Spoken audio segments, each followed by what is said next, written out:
අපේ ජීවිතේ අපි ආරක්ෂා කරගත යුතු වටිනාම සම්පතක් තමයි සතුට. මේ සතුට අපිට පිටස්තරයෙන් ගන්න බෑ. ඒක අපේ ඇතුළෙමයි තියෙන්නේ. කොහොමද අපි ඒ ඇතුළේ තියෙන සතුට උපදවා ගන්නෙ? එක ක්‍රමයක් තමයි අපිට දැනටමත් තියෙන දේවල් ගැන අපි කෘතවේදී වෙන්න ඕනේ. ස්තුතිවන්ත වෙන්න ඕනේ. අනේ මට තියෙන දේවල් ගැන. නැති දේවල් ලබා ගන්න උත්සාහ කරන එක හොඳයි. හැබැයි තියෙන දේවල් අපි දකින්න ඕනේ. ඒ ගැන ස්තුතිවන්ත වෙන්න ඕනේ. ඒ වගේම ආදරණීය, කරුණාවන්ත, ගෞරවනීය සම්බන්ධතා අපි ආරක්ෂා කරගන්න ඕනේ. ඒවා අපි හොඳින් ශක්තිමත්ව ඉස්සරහට ගෙනියන්න ඕනේ.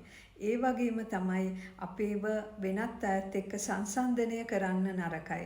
අපි අතීතයේ ගැන වෙච්ච දේවල් ගැන කනස්සල්ලෙන් ඉන්නේ නැතුව අනාගතේ ගැන අනවශ්‍ය විදියට බය වෙන්නේ නැතුව මේ මොහොතේ හැමතිස්සෙම මේ මොහොතේ කරන්න ඕන දෙයට හොඳට අවධානය දීලා හොඳට සතුටු වෙලා මේ මොහොතේ කළ යුතු දේ සම්පූර්ණ කරගන්න ඕනේ. විශේෂයෙන්ම අපි කෘතවේදී වෙනකොට අපේ හිතේ සතුටක් ඇත්තටම උපදිනවා.